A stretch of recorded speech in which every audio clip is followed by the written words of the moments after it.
धवलेश्वराय बालालिंग महाप्रभो दीपं ज्योति परम ब्रह्म दीपं ज्योति जनार्दनः दीपहरत मे पापो पूजा दीप नमस्तुते। धवलेश्वराय बालालिंग महाप्रभो संसार सुखी रखंतु।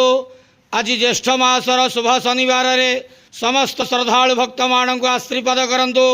मनस्कामना पूर्ण करंतु। कर्मक्षेत्र उन्नति करंतु।